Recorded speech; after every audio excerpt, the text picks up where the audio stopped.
Hello and welcome to the Sports and GT channel.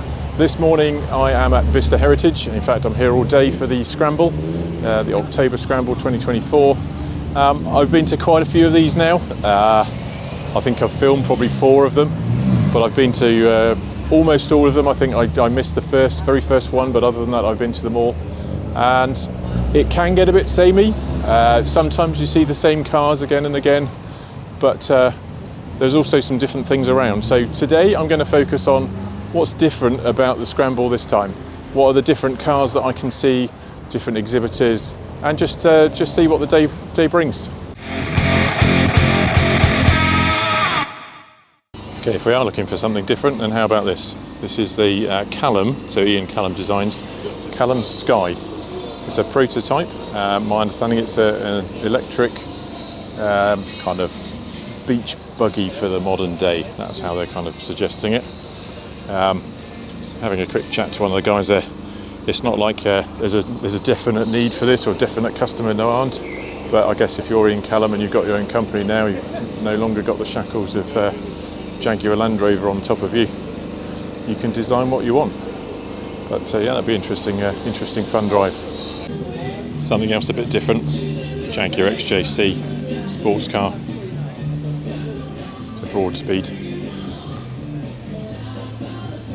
So what was that, racing in European Saloon Car Championships? So I don't know how real this is. I suspect this is one of those things where many sports car manufacturers decide they'd like to put together one of their cars as a police car. I'm not sure if it ever happens really. I mean, it says Merseyside Police on the back. I guess you never know. Maybe they give them to the police forces just as a sort of a show-off thing, a bit of PR. I know you see in the tourist policing, is it Saudi, where you're in Dubai, where you've got lots of things like Lamborghinis and the like. But there we go, something a bit different, isn't it? Sunbeam 350 from Malcolm Campbell, Bluebird, number 1. Apparently not the first car that he painted blue, but it was the one that everyone knows about, setting record after record, as different people broke it for him. It's up from Bewley today, and hopefully try and get it firing up later on. That'll be pretty awesome experience. Well, something very different here at the Road Rack stand. We've got the Gordon Murray T50. There's one there. There's 2 more over there. One parked on the other side of that truck. I didn't even realise there were that many. I thought there was just the 1 or 2. But yeah, we've got these cars here.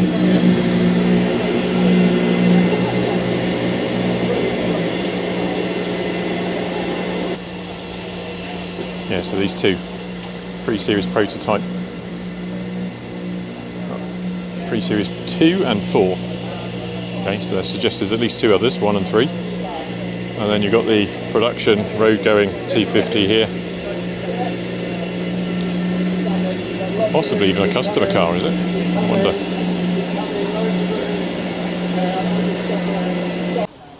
So you see the key feature of these being this big fan at the back.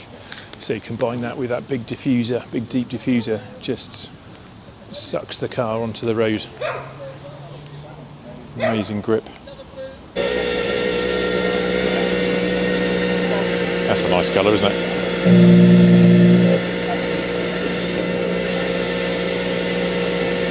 So apparently there's 6 of them here today. So that would make sense. You've got these 3 behind me, that one there, and the 2 across the way. So what a beauty this is. Now for Romeo Spider, or Duetto sometimes called. This is one of the original series, what they called a boat tail, or cuttlefish bone in Italian. Beautiful cars. This is a Ferrari 612 Scaletti. Beautiful cars, I think. And actually the price on them at the moment is not a lot. I think, what are they, sort of 60k, something like that for some of them.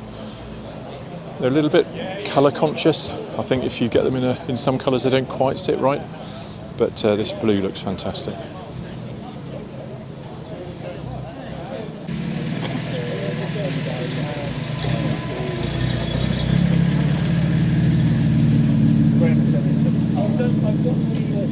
So these are a little bit unusual, not so many of these around. BMW Z1. It's quite different. Obviously the key difference about it is the door. So here you can see the door actually finishes kind of here, and that slots down into the sill as you open it. You kind of step over to get in. Can't imagine why that never really caught on as a design idea, but great for tight car parking spaces, I guess. So just taking a peek into Pendine cars. They always used to be open at these scrambles. I've not seen it open for the last few times. Some interesting things here. Obviously Mercedes Gullwing. That's pretty special, 300. And then there in the middle, Jaguar XJ220. Beautiful colour as well. Yeah, some fantastic cars in here. Okay, I promised I'd focus on things that are different, and this is indeed different. Buick Riviera. What I think is amazing about this car is, well, it's pretty long. Let's give it a bit of a pace out, see how long it is. Let's go 1, 2, 3, 4, 5. It's getting on for 7 metres long, that car. But the interesting thing about it being, it's only 2-door. So you've got this massive bonnet or hood and massive trunk.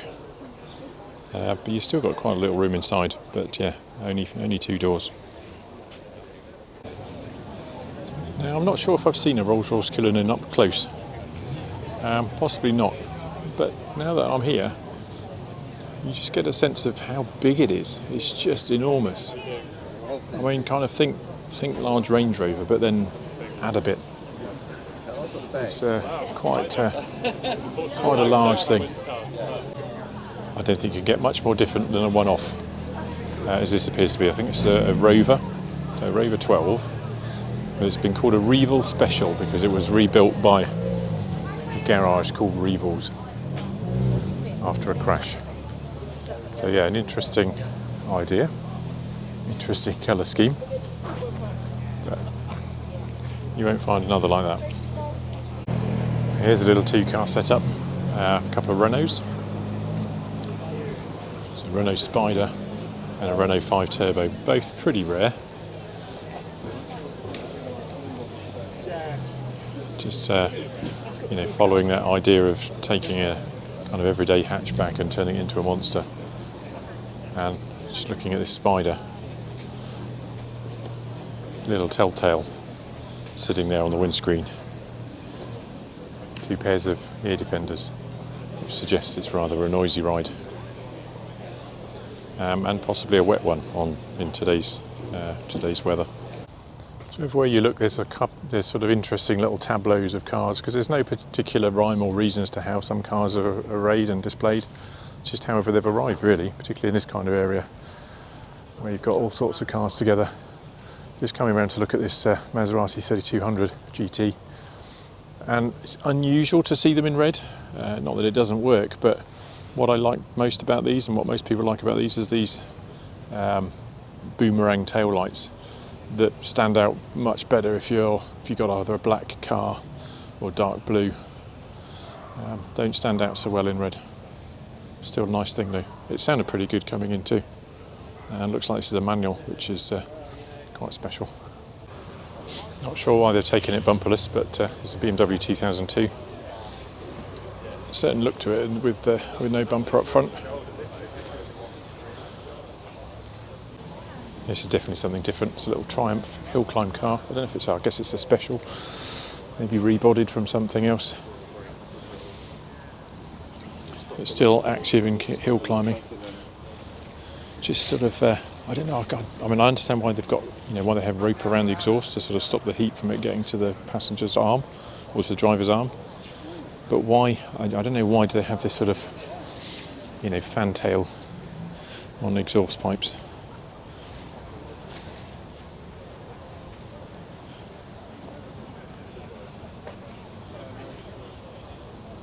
So it looks, although it looks old, it actually seems quite modern. I don't know quite what's underneath it. Maybe I can find that out.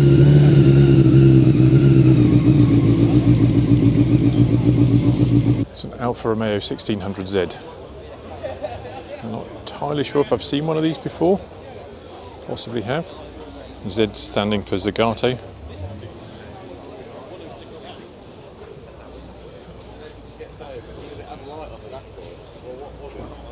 Interesting, got the kind of whole, perspex fairing across the front of the lights and the grille. Now, I do like these Citroën Traction Avants. But many people think it's Traction Avant being the kind of name of the car, but actually, if you're up on your French, it just means front-wheel drive. So Avant being front or up front, and traction being the drive. So yeah, front-wheel drive doesn't sound so exciting, does it, as Traction Avant? But this one's a pretty long wheelbase one. It's kind of superb, isn't it? Probably the last of the French cars that I quite like. Thereafter, less my thing. So this is actually a Mini, or the Mini 9X prototype. So it wasn't that long after the original Mini came in. I guess it was that early 60s, and this came out in late 60s as a potential replacement, but obviously the Mini carried on for another 30 odd years after that. So that could have been a very different story for the Mini. It's one of the amazing things about Minis. They never really did much with it in its sort of 30-40 years in terms of the design. Never really addressed some of the issues with it.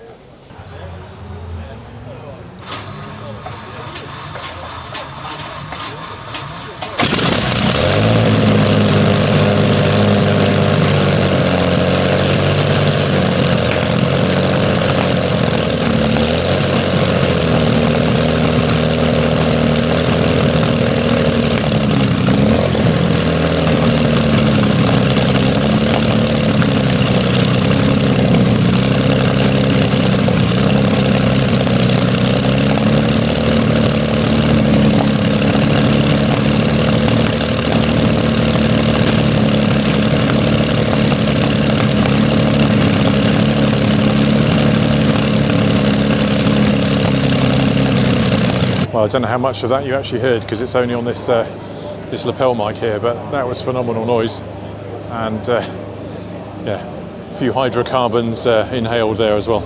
Okay, this is very unusual and usually not what I pick out. A Fordson Super Major tractor. It's kind of like like a twin tractor, so one tractor mated to another. I mean, it literally looks like it's mating it from behind, doesn't it? Both connected up. Two engines, looks of equivalent of two cabs. So Mark II Ford Cortina 1600 GT convertible.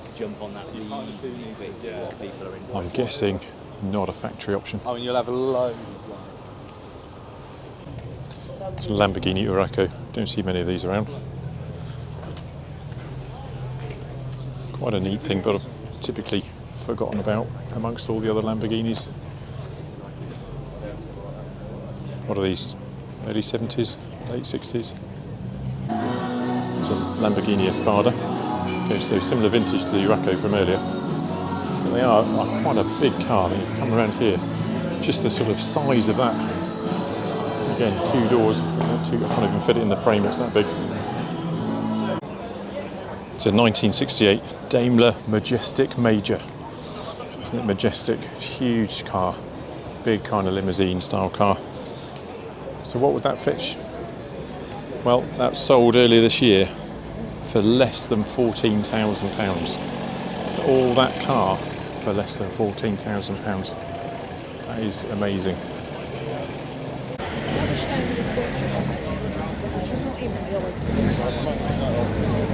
So we've got here Berlinetta Boxer. Was that GT3, I think? And my old friend, I said, Citroën SM, mentioned this on a previous video. Yeah, not massively my thing, but has a lot of appeal. A very well engaged tweet that I sent about one a few weeks ago. Another really large American car with only two doors. Buick Centurion. You do get an awful lot of car for your money, don't you? American cars. It's an awful lot of metal. So there's a couple of latest competition cars out and about. This one's an interesting one. Custard Climax, due to the colour. It's actually an auction sale, 1957. So one at the other end of the Z scale, the Z8, as featured in James Bond, one of the Pierce Brosnan ones. Which one was it? Was it the World Is Not Enough? It might have been. I just remember it being chopped in half by a tree-cutting circular saw dangling from a helicopter. It's a Dodge Charger. Again, another bit of American muscle, just really starting to appeal.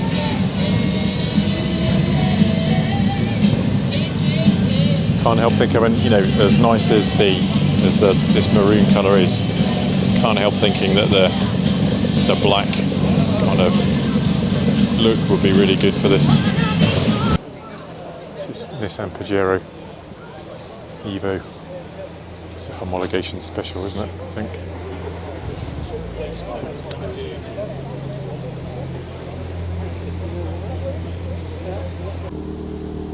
This breeze sitting out on its own at the moment. Everything else nearby seems to have gone, but it's still attracting a bit of attention, which is nice. So that's probably enough of a look around what they call the technical site. So I'm going to head out towards the hangars and out towards the car park on the apron. And then beyond that in the fields, there's an awful lot of cars will be out here. Sometimes more interesting ones than are actually on display. But we'll see what we find. I'm about to go into this hangar, which may be a dangerous thing to do. Thankfully it's not quite full of auto jumble, but up the back there there's quite a lot of stands selling bits and pieces for cars and car memorabilia. So let's go and lose myself in these stalls selling all sorts of parts. Yeah, it's bad, isn't it, when you're seeking out something a bit out of the ordinary that in reality things like, you know, Lamborghini Aventadors and McLaren.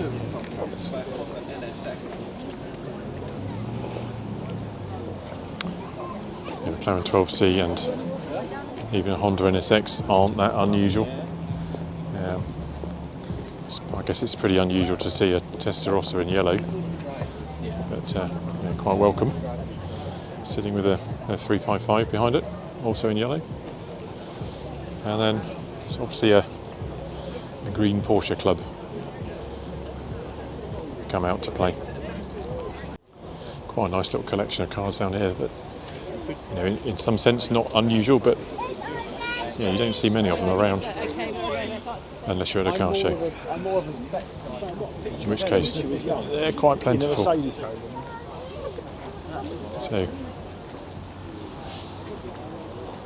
it's just the F8 Tributo. I think I saw this one driving around yesterday. It made a very awesome noise of going around. Mercedes SLS 328 in yellow. And I mean, these 458s, they're just the kind of Bogo standard 458. They're pretty special still. I do like them. I still don't quite work out the whole kind of black roof thing. What that does to it. If you imagine that car with a red roof, it makes it look very different. So a Lamborghini Huracan Sturato is quite unusual. I've seen a couple around, but it's just mad, isn't it? I think it's something about those less kind of, almost less pretentious than a standard one. And you've got McLaren and a Gallardo next to it. Oh, here we go. What did I say about you don't see many Sturatos? Well, here's one that's clearly been used for its off-road capabilities. If they've deliberately got it dirty, but yeah, that's the thing, isn't it? That's what you'd want to do. Ferrari 488 Pista. So the 458 Speciale was the kind of updated or the uprated version of the 458, and then this is the same kind of attention or same kind of deal that they did for the 488. Yeah, this one being the standard 488. So how old is the design of the Maserati Gran Turismo? Must be getting on for 20 years old now, but still looks amazing. Now every scramble you have the sort of side of the airfield just absolutely full of cars, of spectators, and the vast majority of those cars are kind of everyday, like your daily drivers. Sometimes there'll be a bit of a duel in there, but it's just too much hassle, too much effort to go and walk around it all. Much like the Renault 5 Turbo we saw earlier, it's the Clio V6. So again, take your everyday hatchback, put a big motor in it and turn it into a monster. Bradford's finest, a Jowett Jupiter. Quite unusual. Not sure if I've seen any of these before.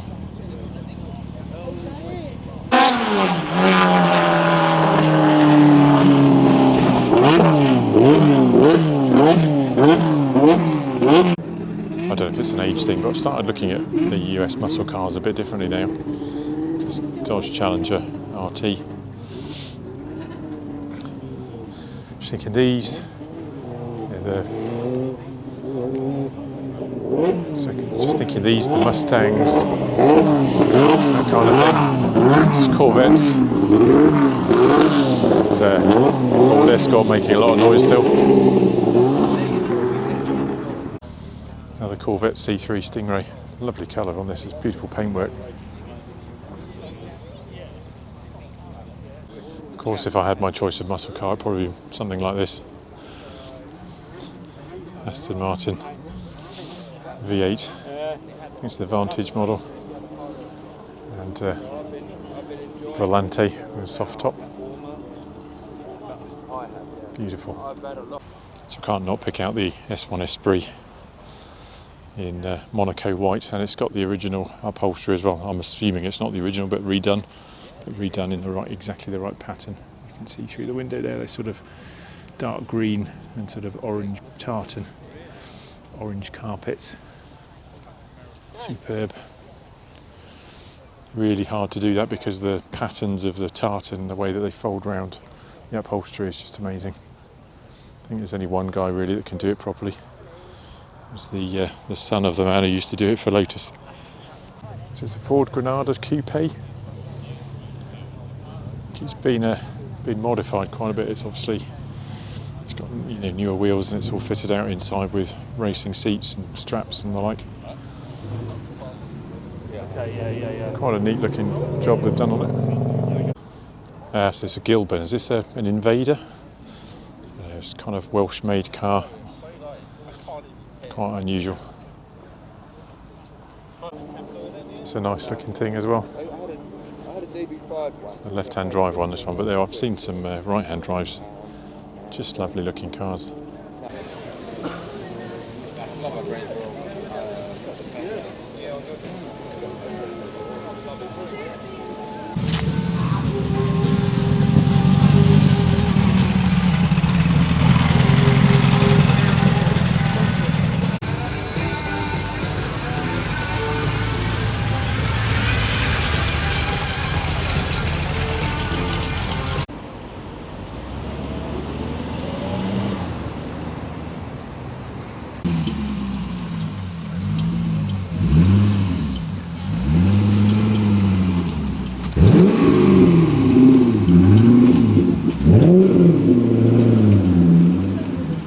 So there's lots to see at the Bicester Heritage Scrambles against the backdrop of this 1920s Air Force base.